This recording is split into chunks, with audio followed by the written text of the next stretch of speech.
Live from Austin, Texas, with host Rosie Newberry. Local trends, shopping, and more. This is Studio 512. Good morning, everybody. Thank you so much for joining us today for Studio 512. One of Texas's tiny towns, Round Top, only about an hour and a half due east, is hosting its annual Spring Antique Fair, March 22nd to April 5th. Local designer Audrey Scheck is here to tell us more about why she loves this event, and she's going to offer some tips for us shoppers. Audrey, good morning. Good morning. Thanks for having me. You were just asking me off camera, have I been? And I was like, girl, I've been. Yes, it's a cultural movement if you haven't been there before. But let's just do a quick overview of the event, if you wouldn't mind, because you said you talked to someone downstairs who'd never heard of it. Yes, and I was like, we can't be friends. I can't believe you don't know about Round Top.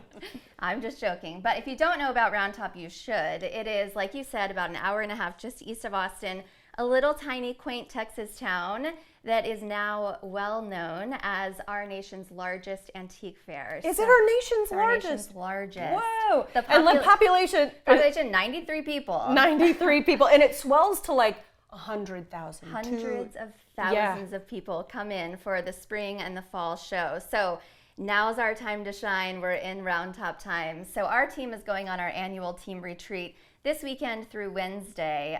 The town stretches 11 miles, so there are different sections of it where different fields and portions of the town are set up with different shows. So it can get a little confusing in that each show has its own regulations. So they're open at different times. Most of them are starting to open now, and they'll end around April 5th. Mm-hmm. Yeah, you make such a good point, because like if you were to go online and look up like Round Top Show, the big barn, yes, it's actually only like a week, yes, whereas like there's this kind of secret second week, yes, that also actually, happens. It spans like a month in the spring and the fall. So gosh, it's gotten even bigger since the last time I've been out there. Okay. Yes, so our favorite show, Marburger Farm, is open on the 25th, next Tuesday, until the 29th. And that one is a ticketed entry because it gets so crowded. Mm-hmm. Most of them are not ticketed and you can go anytime, but just check and make sure you know which shows you want to go to and when they're open. Yeah, and even I've been walking those 11 miles before. It's hard to tell where the start of something is and where the end of something else is. But Marburger, to bring up a good point, kind of has like an area fenced off. You'll pay just a couple bucks. What is it? 5, 10, 15? Yes, not much. You buy a ticket online, you get in, there's parking, and most of the venues have food and drinks, live music. Like it's a full event at all of these shows. It's super fun. So even if you're not someone who's really into home decor, fashion, there are vintage, clothing, there's so much fun to be had, even if you're not really like looking to decorate your home necessarily. Absolutely. If you are, take a truck. I've seen husbands tailgate this event. I do before. multiple trips. I'm back Dragging and a forth. wagon. Yes, I believe it. Okay. I want to ask about what you like going out there for and what you look for in particular, because there are some truly vintage pieces and there are some things that are brand new, made to look vintage as well. Yes, I just go with an open mind. I try to not restrict myself. Of course, sometimes we're sourcing for client-specific projects, so we are looking for a specific case good and a certain finish and a certain budget. But most of the time when I'm shopping for myself, I try to just have a really open mind, because you can truly find anything and everything. So, like I said, from fashion to rugs, case goods, vendors are spending their year going around the country and internationally sourcing vintage and antique goods from around the globe to bring to Round Top. So it is the mecca for anything and everything home and vintage related. I'll talk about some I've thought of off the top of my head. There was one that was pure bird houses, one that was pure reclaimed windows, and an entire tent of antlers. If you're really into antlers, boy, they've got something for you. Yes. So it's just a total grab bag. Let's talk about what you brought today, because I feel like even just this table looks very curated thanks to your beautiful eyes. Thank you. Tell me what you brought for us. Yeah, so this is an array of items that you could find at Round Top. So for example, vintage vessels. There is a vendor who specializes in dried florals. So, these smaller ones over here, there are just such specialized artisans who are very well known in their craft of importing dried florals that you can use throughout the year in vessels around your home. Etched glass is huge right now, so lots of vintage etched glass. We have a bead vendor at the Arbors who brings beads in from Africa, and we use those to decorate often. This artwork is by a local artist who shows at Marburger, so you can find local artists who have new pieces in vintage frames, lots of special touches like that you can bring into your home.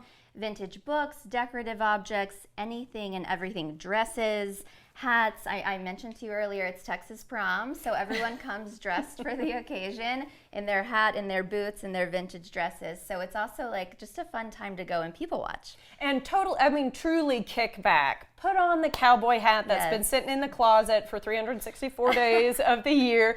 And you see all sorts of outfits out there. Feathers, tulle, go crazy. Yes, which is a so ton of fun. Yeah, I like that a lot. Okay, let's talk about the services that you offer, because you're a full service design firm, and you said you're busy in a good way. Yeah. But you're still taking on new projects too. We are. So yes, we're a full service design firm based here in Austin. We work on projects around the country.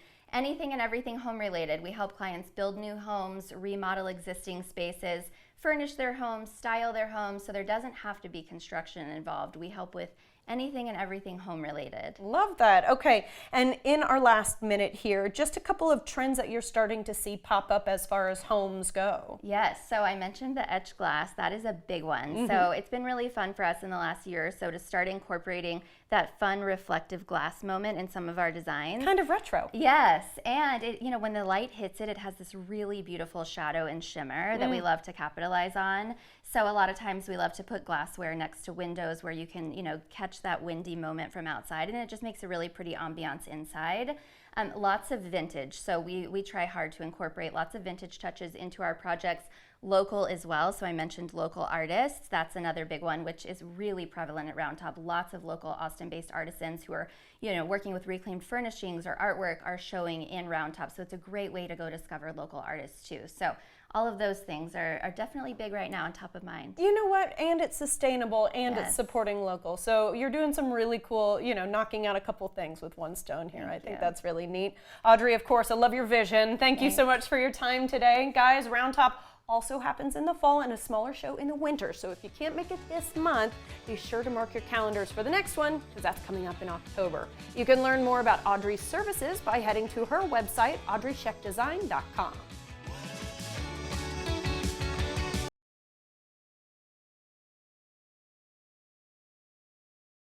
The following portion of Studio 512 is sponsored by Roger Beasley Mazda. 2 decades and then some. We are celebrating the 21st annual Roger Beasley Mazda car raffle benefiting the Austin Humane Society. Managing partner Jim Bagan is here to tell us more alongside AHS's Director of Communications, Sarah Hamill. Jim, we're going to start with you. Let's talk about why Austin Humane Society and this raffle is so darn important to y'all at Roger Beasley Mazda. Well, I think it started about 25 years ago. And we had a similar mission and a similar goal, and that was to make Austin a different place for animals and for the shelter. It started with a mission of being a no-kill shelter and being one of the first cities in Austin to do that. And it's been a great partnership, and we wanted to make a difference, and that was a long-term investment. And I think it's worked out very well for both, and it's one of our favorite events we do every year, and we will not miss it. Because it really celebrates the spirit of Austin and how much here people love their pets. Sarah, I want to ask a little bit more kind of about the details of the raffle.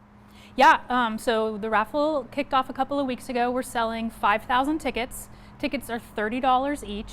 All those sales happen through our website, and we do have kind of package deals. If you buy more tickets, you actually save a little bit of money. The drawing will be held on May 3rd at the shelter, so you have lots of time still left to buy tickets, but they're selling fast. How many funds have been donated over the course of this partnership, specifically where they're going to?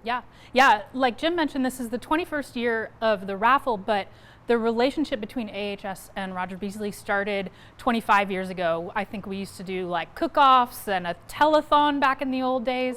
Over that 25 years, we estimate that the relationship and the partnership has brought in over or close to $3 million for the Austin Humane Society. Each year these cars are donated, so 100% of the proceeds from the sales of the raffle tickets come straight back to AHS and the work we do. So Jim, my last question is for you. Why is giving back to the community so important to Roger Beasley Mazda, and how can we come down here and get plugged in? Well, I think, animals pass all lines, and we for our own employees and for our own customers and for their customers. It's an easy thing to like, it's an easy thing to embrace, and it's something that gives back to all of us. Absolutely. And so it's just one of the easier things we do all year long. You're going to see lots of little friends around here, and we encourage you to bring your animals to any of our locations. We're all pet friendly, and they're all family members. Sounds good to me, y'all. Thank you so much for the time today. I appreciate it. Thanks, Thank Rosie. you for what you do. Purchase tickets for the 21st annual Austin Humane Society car raffle at austinhumanesociety.org. The preceding portion of Studio 512 was sponsored by Roger Beasley Mazda.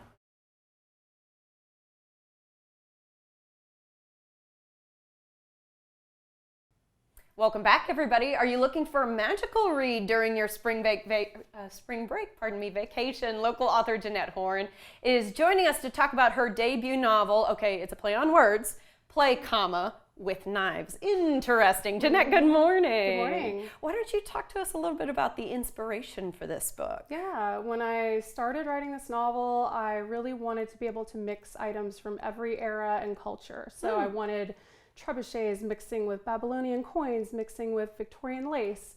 And but I didn't want to do that in a way where I had a time traveler or a magician with a wand.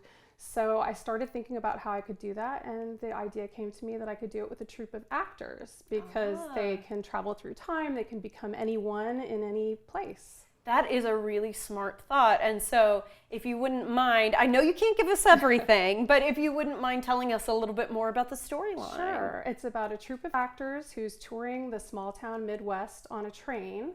Only the train is kind of a magical dream space. So random elements of the playwright's writings come to life magically, and they start interacting with the plot and wreaking havoc.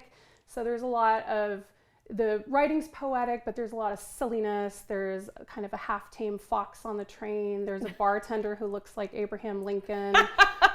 People drink a lot of Negronis in the bar car, and there's a little bit of a love story too. Okay. So, Interesting. There are so many different elements happening here. I know we could categorize it as fiction. You told me this is your first Absolutely, yeah. fiction book.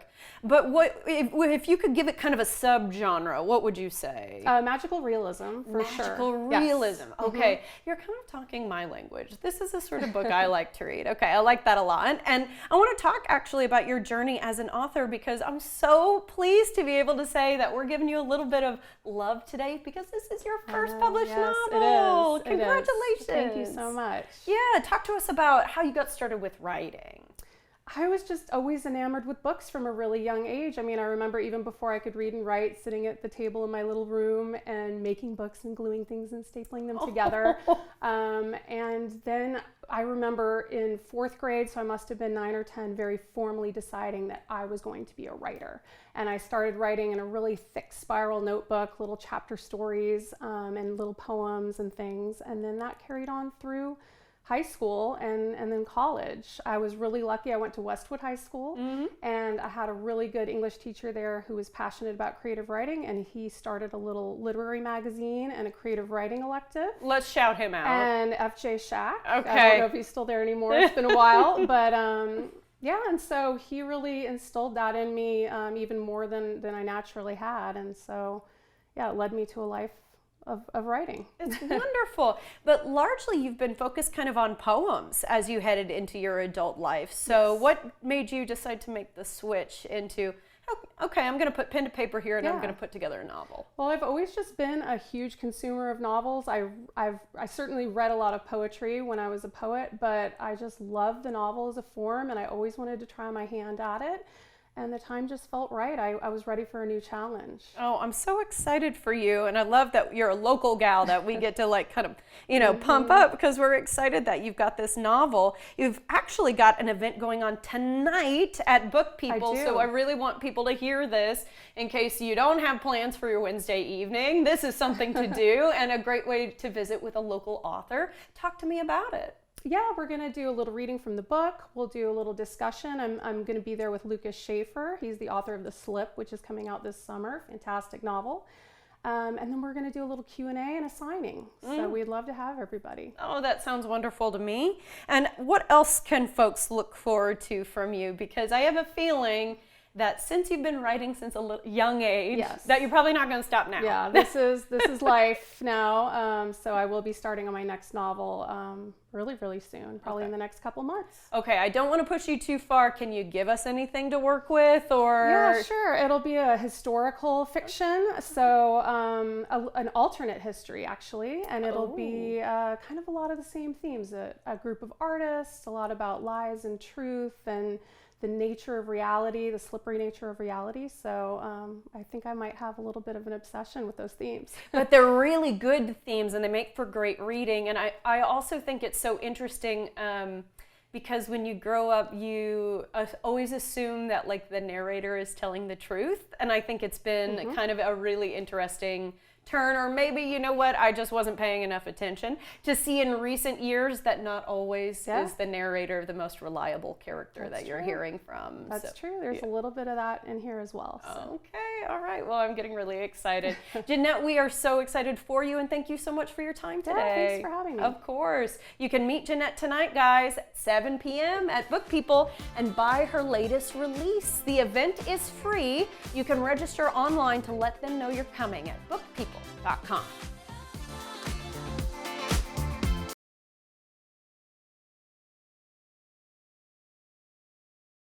The following portion of Studio 512 is sponsored on behalf of Sprouts Farmers Market by Tips on TV.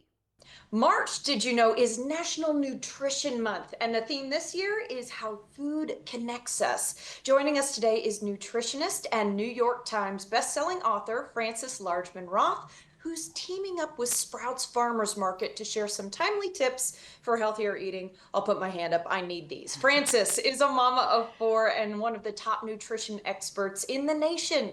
She writes and creates recipes for many top health publications. She also makes regular appearances discussing nutrition on network TV shows. She's been a judge for Food Network Challenge, which is impressive, and the James Beard Awards as well. So we're really grateful to have some of her time this morning. Frances, hello. Thanks so much for having me, Rosie. Of course. Frances, why is it important to recognize something like National Nutrition Month? Well, in my books, including Eating in Color and on Instagram, I share about how food affects really every aspect of our life, from nutrition and sleep to overall wellness. And this year's National Nutrition Month theme is Food Connects Us. So I'm highlighting how meals bring us together, family dinners, cultural traditions, or just sharing a healthy snack with friends, understanding how nutrition affects our health and building habits that support long-term wellness. Long-term wellness. I love to hear it. And when you talk about color, every once in a while, Frances, I look at my plate and I say, everything here is beige. Right. And so I know I need to be doing better. What's an easy thing everyone can do to improve their nutrition? Okay, the easiest thing that we can all do is add fresh, whole foods to each meal. So I'm talking about those vibrant and colorful fruits, the nutrient-packed veggies, and quality proteins. And this spring you can discover unique healthy items and peak season produce at Sprouts Farmers Market. Shopping in season is a great way to get the freshest options like asparagus and citrus fruits in the springtime. Lovely. Okay. Why should, pardon me, what is an easy thing? Pardon me, Frances, I've got my eyeballs confused. Why should we consider eating organic when shopping and cooking? Because sometimes I look at it and I think, well, you know, it's a little bit more expensive than I'd like. Is it really worth it? It's a long-term investment, and you know, going organic is a great way to reduce your exposure to synthetic pesticides and GMOs, and the food often has a higher nutritional value as well. It's also a great way to take care of the planet, helping to preserve soil and water resources. And at Sprouts Farmers Market, it's easier than ever to make the switch. Just start by swapping a few staples like organic milk, coffee, or fresh produce. Okay, good to know. What are some of your favorite recipes, Frances? I am all about easy because I have those 4 kiddos. So I love the sheet pan Primavera, salmon Primavera. It's so good. Everything is on here. You know, it's one and done, which we love. And then if you're looking to cut carbs, the keto cauliflower rice taco bowl is a great one. It's really delicious, great for taco night. And for those days where it's still a little chilly, my go-to is the Green Goddess tortellini soup. Ooh, yeah, that sounds really good. All right, any other tips that can help people make healthier choices, Frances? Yeah, well, shopping at Sprouts is always a fun and friendly shopping experience. They have something for everyone, no matter what your dietary needs are. And right now, they are celebrating Lemon Fest, which I love because I am a fan of everything lemon, and they have so many fun and zesty products right now. But you have to go in there now because those products are only going to be in there in the store for a short while.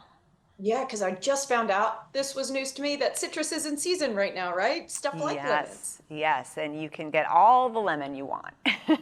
Sounds good to me, Frances. Where can we go for more information today? For more information and recipes, go to sprouts.com. Sounds good. We appreciate your time today. Thank you so much. Thank you. The preceding portion of Studio 512 was sponsored on behalf of Sprouts Farmers Market by Tips on TV.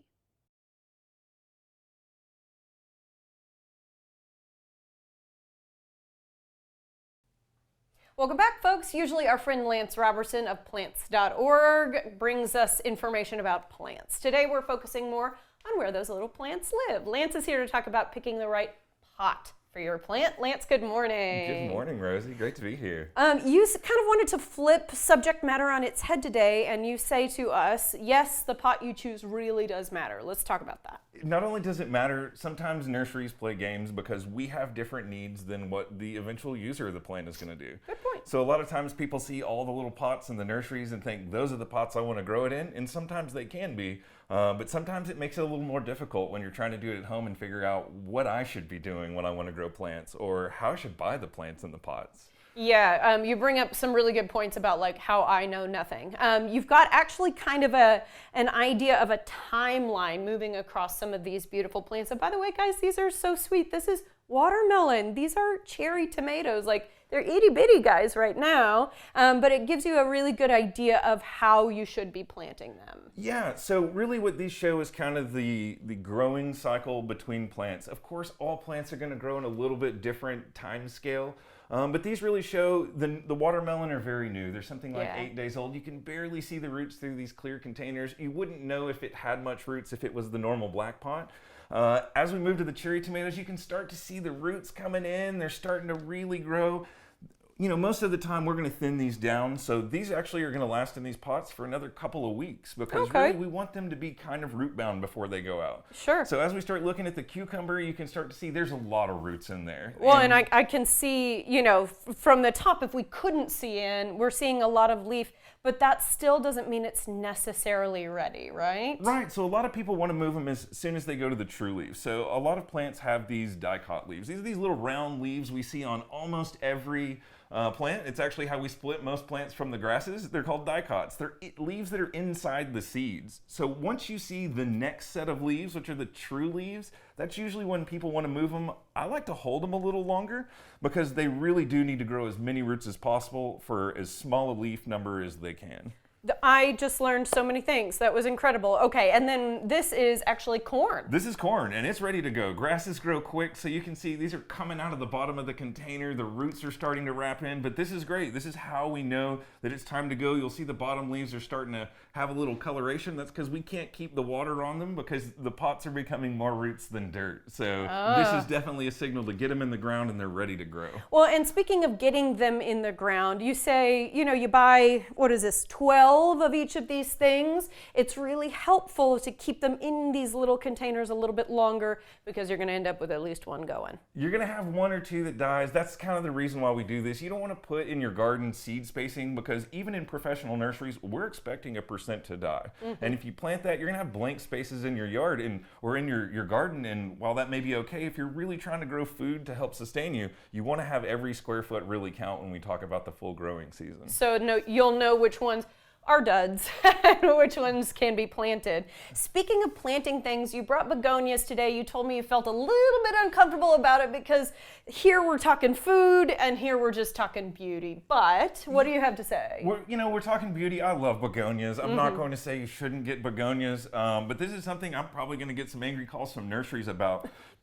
don't buy big begonias, and this goes probably true for most annuals. When you start seeing these plants and you're buying them in bigger sizes, really you're buying the same plants as the small sizes as far as counts and numbers.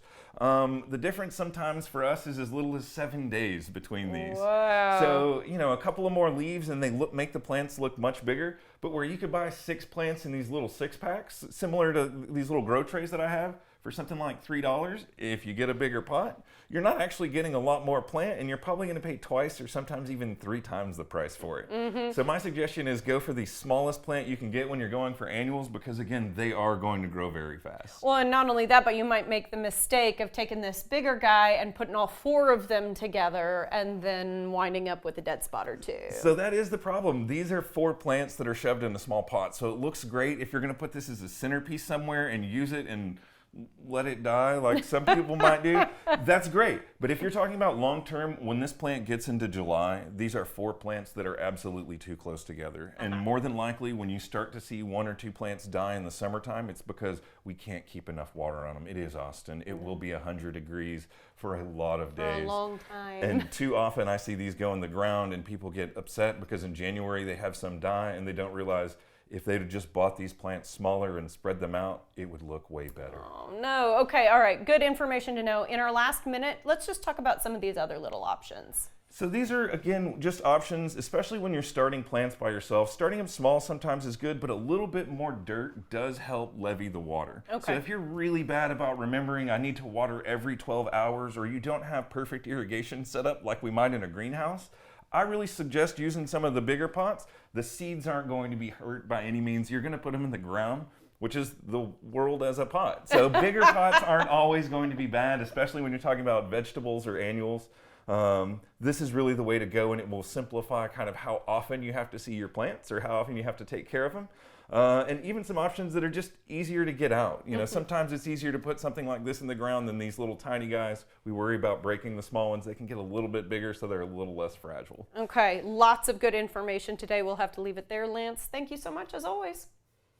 All right, if you need help with a specific plant, you can reach out to Lance directly. Check out his website to learn more, plants.org, and increase your greenery knowledge by listening to his podcast, Good at Plants, Bad at Life.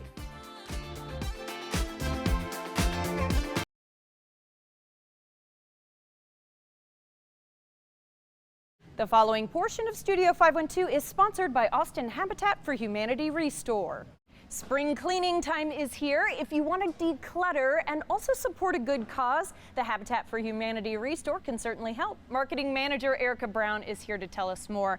Erica, how can your organization help folks make the most out of their spring cleaning by helping them donate unwanted items from their homes? Listen, it's springtime. The blue bonnets are getting ready to pop out at any time. It's the perfect time for the community to get rid of any of the items that are unwanted. We will be more than happy to take them off your hand. So yeah, people are spring cleaning, they're refreshing, and we are saying like, hey, we'll take those items gently used, brand new, we'll take them off your hands. To that end, Erica, y'all offer donation pickups, which I think not enough people know about, because this can make things really easy, especially if you've got something large or bulky that needs to come out of the home. Tell me a little bit about the process and what y'all accept. Absolutely. So we have donation pickups because we want to make it super convenient for people who want to donate their items, whether actually it's small or large. As long as you schedule your pickup, we will come and take it off your hands. If you go to our website, austinhabitat.org/restore. You can schedule your pickup. We come out Monday through Friday. We have an incredible procurement team. We are constantly getting rave reviews about them. So not only do we make it convenient, we make sure that we give you excellent customer service at the same time. I can't believe I'm reading this. Okay, I've heard that there's an innovative way to create and purchase, so cool, 3D printed home goods at the original store, the Ben White Restore. Can you tell me about it? Yes, that's true. And we have an amazing opportunity for the community to come and interact and be able to do this firsthand before we open. We're having a soft opening of our recreated GigaLab. This is a 3D printing operation and initiative that's funded by the National Science Foundation. And what we'll be doing is taking recycled plastics and granulating them and putting them through our 3D printer. We're allowing our customers to come in and create and print 3D home goods. So it's going to be an incredible time. We are always looking to have the best prices. We're always looking to have the best items. This is a way that we also service the community in partnership with the community supporting our mission. And so it's just an exciting, it's just a great way to give back. Yes. Home furnishings, porch stuff. I'm looking at a kitchen area back here, Yeah. bathtubs, lighting, you name it, you can get it here, right? Absolutely. Okay, Yes. all right. And of course you can donate it here as You well. can donate it here as well. Yes. Sounds good to me, Erica. Thank you for your Awesome. time. Thank you, Rosie. Donate in person at Restore's 3 Austin area locations or arrange for donation pickup online at austinhabitat.org/restore. The preceding portion of Studio 512 was sponsored by Austin Habitat for Humanity Restore.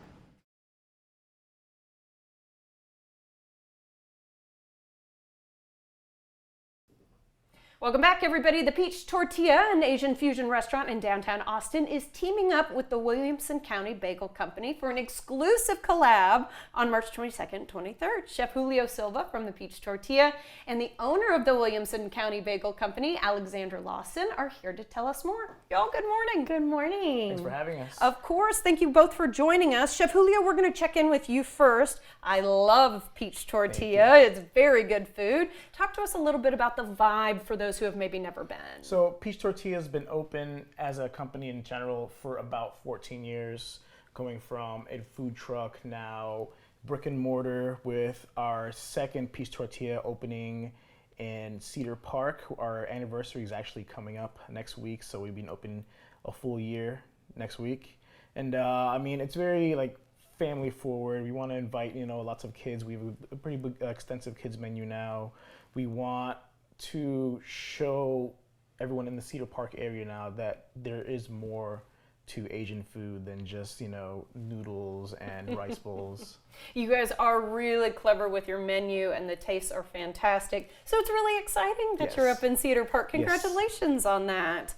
And Alex, I want to ask you about your business because it's not even quite a year old. Congratulations. Thank you so much. Yes, my husband and I opened it in August, so we're very new, but we're very excited with our collaboration, being this young. And we just are a family-owned and operated. We work blood, sweat, and tears, and and we just wanted to bring something really special to the market. There's nothing out there that's as good as our bagels, and I wanted something that when I craved it, it was there for me. I was wondering why bagels was the route that you chose. I've been eating bagels since I was a kid.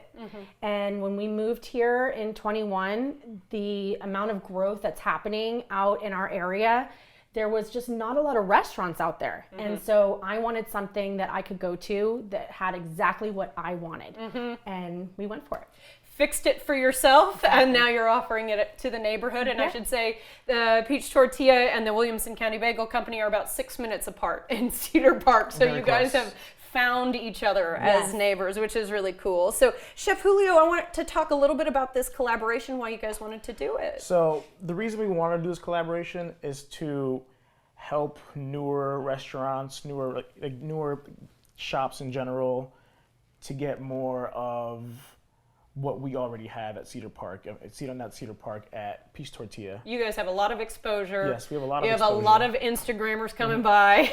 So the more we can help out newer restaurants to get what we already have, I think that's just better for the community. I think that's really sweet. Yeah. And when you were given the opportunity to have this collaboration, what was going through your mind?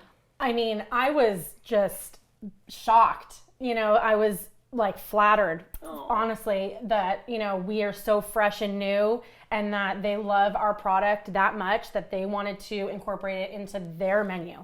And so we're so excited for this new relationship that we have. Tells you you're doing something right. Thank you. Okay, what I'd like to see from you, Chef Julio, is just a kind of a walkthrough of two of these beautiful plated dishes that you finished. And if I heard correctly, Alex, I'm hearing you say these are available at Peach Tortilla. Is that right? Correct. Okay. Yes. Okay. Well, let's hear a little bit, if you wouldn't mind, Chef. So this right here, we have our Szechuan sausage breakfast sandwich. So we do an in-house sausage, ground pork, chili oil that we also make in-house, some soy sauce, and Chinese rice wine. a little arugula, some yellow onion, that adds a little bit of bite to it, and a sunny side up egg on That's a poppy most seed bagel. Beautiful sunny side up egg I've ever seen. Thank He knows what he's doing. And over here, kind of a spicier version of looking. So it's a little sweet and spicy. So here we have our katsu sandwich on an everything bagel, some creamy apple slaw, a fried cutlet with a lacto fermented honey. So a little bit of chilies and garlic mixed in with honey. Give it a few days, it ferments, it gets really loose. So it's like spicy, funky, a little sweet. Funky, a little sweet. Spicy and sweet together is my favorite a perfect combination. combo. Yeah, Perfect absolutely. combo. I don't know if I'm going to work after this, though. I might be heading for a nap. That will put you to sleep. That will definitely put you to sleep. Okay, and you today, Alex, brought some really cool, like unrolled dough, so I get an idea of actually how making a bagel looks, if you wouldn't mind instructing me. So what do we have down? So this is our all-purpose flour. Okay. And we like to use that to help roll so it doesn't get so sticky, as you can see here. Oh, it did get sticky. Very sticky. Yeah. Okay. So what you would do is, if you want to grab one, just roll it in your hand like a ball. Trusting me. I should say I don't do any of the cooking in our house. My husband is the one who knows what he's doing. Yeah, I'm separating on my thing. Yeah, go there for we it. go. Okay, and then just roll it into a ball. Yep. Okay, and then we're gonna go like this, put it out. Okay, and then. Well, you make this look easy, I'll tell you that, Alex. All right, and start rolling? Start rolling it. Okay. Okay. And then make it so it's a little bit more like, stretch it out a little bit. Kind of like the pizza dough stretch. Okay. Yeah. And then we like to turn it to give it that kind of stretched look. Sure. And then pull it hang on. Okay, you did like a... All right, so ready? We'll do it again. Yeah. Okay, ready? All right, so roll it out. Rolling it out. Okay. And then turn it. Take the two ends. And pull it through. Okay. All right. Yay! Thank you. Don't hire me. I wouldn't be able to do this again. Okay, just real quickly, Chef, since we've got you for just another second, how long is this collaboration going on? Because there's a little asterisk at the end of it. Yes, so this collaboration will be going on for Saturday and Sunday this weekend. But if it goes well. If it all goes well, we are going to do a poll on Instagram, and we'll do a poll between the two sandwiches, and the one that gets the most votes will actually be on the menu permanently. Sounds like a plan to me. Congratulations, y'all. Thank you Thank so you so much. much. All right, guys, learn more at the websites on your screen.